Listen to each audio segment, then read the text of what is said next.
Barry Gardiner's latest BBC interview was branded a car crash by social media users after the Labour frontbencher failed to clarify Jeremy Corbyn's stance on British membership of NATO. Barry Gardiner faced online mockery over his latest BBC interview as the shadow International Trade Secretary struggled to clarify whether Jeremy Corbyn would support British membership of the North Atlantic Treaty Organisation, NATO, if he became Prime Minister. Mr. Gardiner insisted the Labour Party made it clear in their manifesto they remained committed to NATO but failed to explain Mr. Corbyn's views on the alliance. His struggle to clarify had Twitter users mocking his performance, with one viewer writing, "Barry Gardiner having a car crash live on R4 today. No question about it. Labour under Corbyn would leave us totally defenceless." Another user wrote, "Barry Gardiner doing Labour credibility on foreign policy absolutely no favours whatsoever in his R4 Today interview this morning," and one social media user sarcastically suggested NATO would require the support of the Labour Party to operate.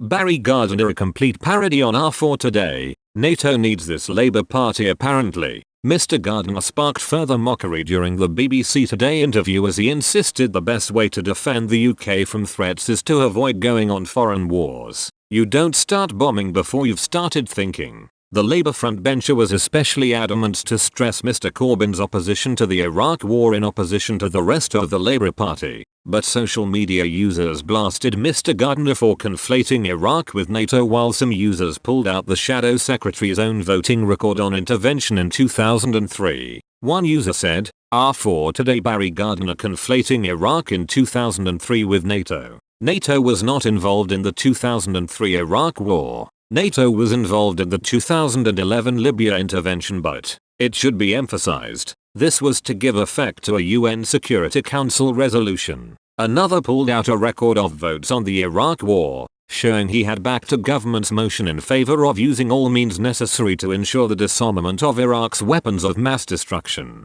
The Twitter user commented, "Interestingly enough, Barry Gardiner voted for the Iraq war," and another user simply wrote, "Barry Gardiner will be amazed at how Barry Gardiner voted on the Iraq war R4 Today." Asked about Mr. Corbyn's stance on NATO, Mr. Gardiner said, "We're very clear in our manifesto. Mr. Corbyn is very clear that we are maintaining our commitment to NATO. I believe he is committed to NATO as a defensive alliance. The Labour Party was a key player in helping set up NATO in 1949. With Prime Minister Clement Attlee's government helping tie Europe's defences to those of the US. Jeremy Corbyn had previously questioned the value of maintaining NATO as he branded the alliance as the result of a strategy to promote a Cold War with the Soviet Union. The Labour leader also attended a rally ahead of an anti-NATO summit in 2014, as head of states have gathered in London this week to celebrate the alliance's 70th anniversary. A 2014 column written by Mr. Corbyn for the Morning Star,